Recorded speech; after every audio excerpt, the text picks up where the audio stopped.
Magandang tanghali mga Mars. Magluluto ako ngayon ng tanghalian ng aming pamilya.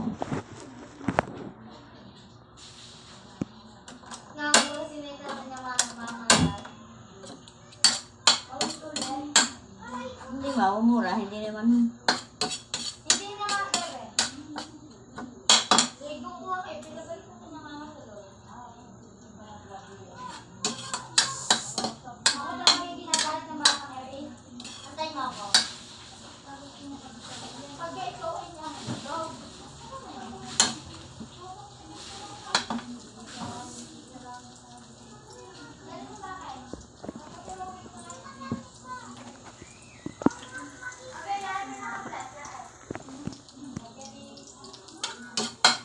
Ito.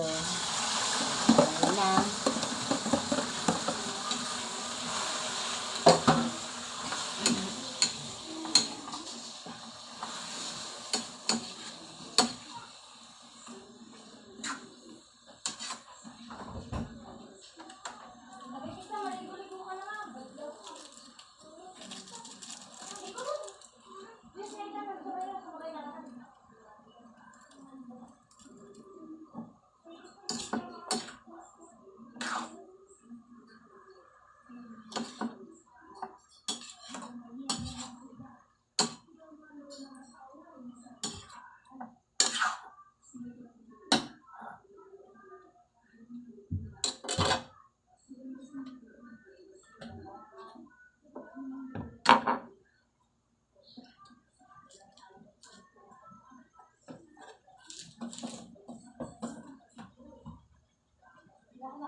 Ligong ko ako, sinita.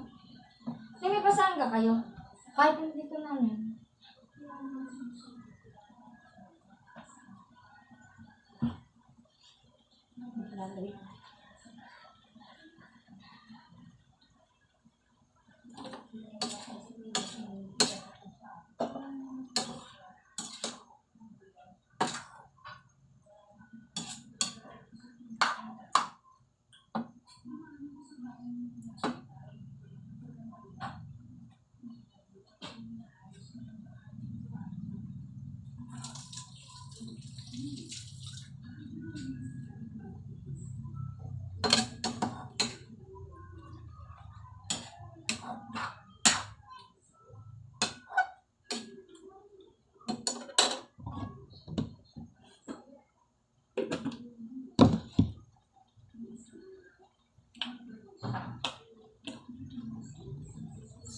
Ka.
Bang nagpapabulak ng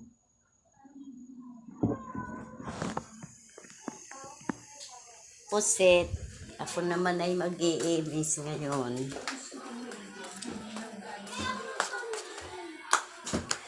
Mag-i-imis naman.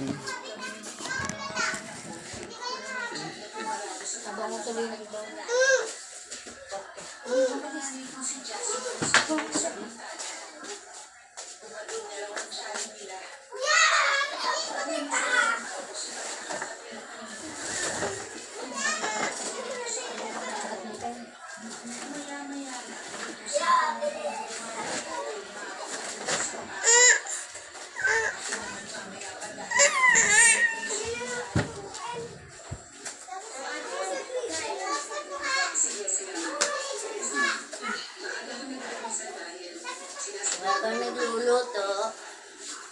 Malinis muna.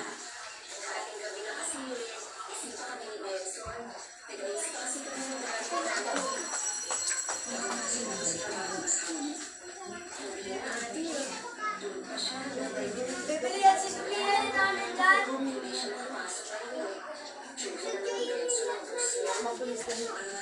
Bakit lang ako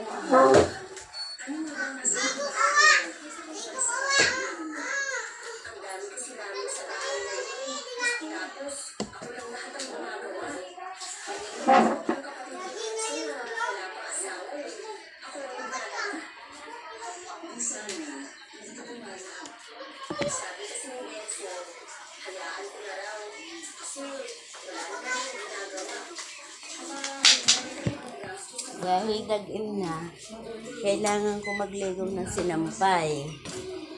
Madilim ang langit.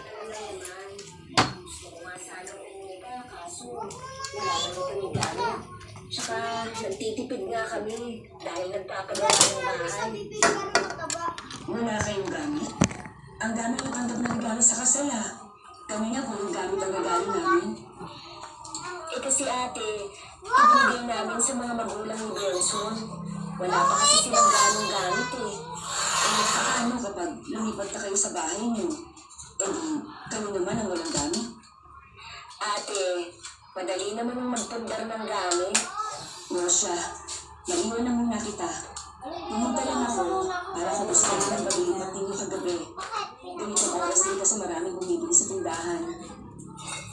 Tumagal ang pansamantalang pakikipisan ng kapatid ko at bayang hanggang umabot na ng 1 taon. Dahil abala rin naman ako sa sarili kong buhay, hindi ko naman napagtutuunan ng nangyayari sa kabilang bahay. Buntis na rin kasi si Hazel.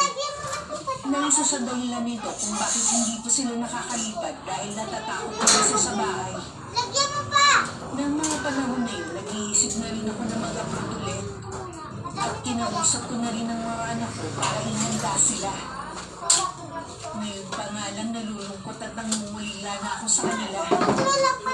Tumawag kasi ang dati kong amo at gusto niyang bumalik ako sa kanya para magtrabaho. Nay! Nasaan mo kayo? Nandito ako sa kusina. Teka, lalabas ako. Bakit? Dito matutulog sa Bielsa sa sala? Doon na tayo sa inyo. Tapos na rin naman ako sa mga gawain dito eh. Pupunta rin naman ako sa inyo. Sa bahay na nga lang kami nag-usap ni nanay. Noon ko lang din napansin na parang pagod na pagod siya. Nararamdaman ko rin na marami siyang gustong sabihin na ayaw niyang marinig ni Benson. Nasaan mo pala si Hazel? May check-up siya ngayon. Eh, yung si Benson, bakit hindi pumasok? Ewan ko ba sa lalaking yun? Mas madalas na hindi pumapasok sa trabaho. Kapag tinatanong ko naman si Hazel, ang laging sagutin, ayos lang naman daw yun. Dahil yun naman ang amo. Ano ba ang klaseng katuwiran mo? Tumutulong naman ba sila sa gastusin sa bahay? Eh, hindi nga eh. Kulang pa daw kasi ang sahod ni Benson. Bumibili sila ng pagkain para lang sa kanila. Paano hindi kukulang? Kung madalas ka bang umabsent sa trabaho? At tulad yan, malapit na mga nakakapatid mo. Wala pa rin palang ipon. Yung pagbabalaki ng bahay. Ito naman yung kanina. Nagtapas siya na wala naman daw pinapagawang bahay. Paano daw sila magpapagawa eh? Naambon na kasi. Kaya ako nagligo. Ngayon gagawin na. Parang umilis ang puno sa sinabi niya. Natitid ba si Hazel? Natitid ba na magsimula?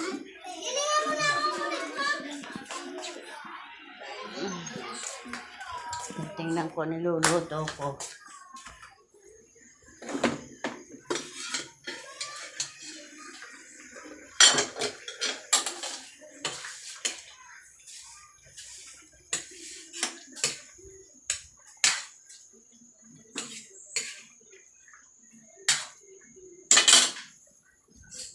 Ito. Pusit. Ang aking niluluto.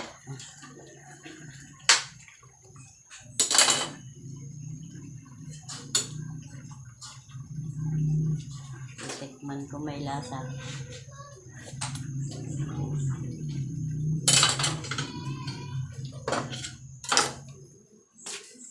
Hindi, antay muna.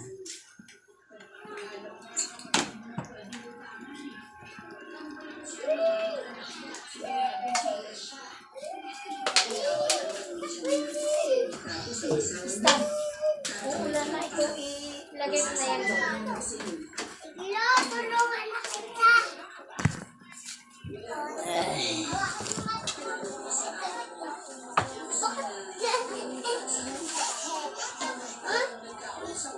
So, papakain naman ako ng aking alaga, mga aso.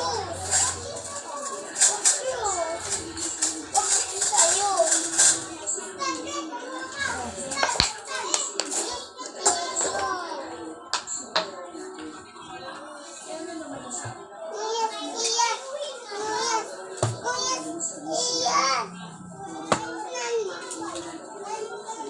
Dito kayo sa sofa. Bibidyo ko yung guys. Hi. Totem.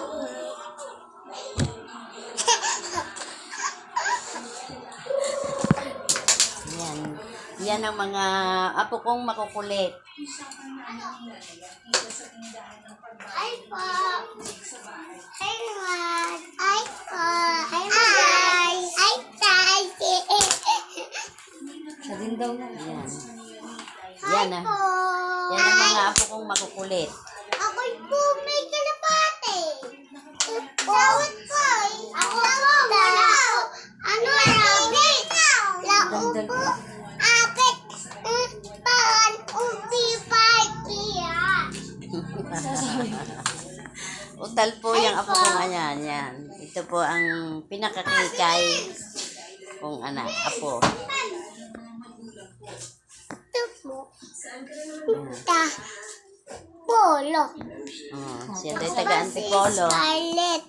Gimpo. Doktor. Ang model. Ito po. Ta. Parang place. Ayan.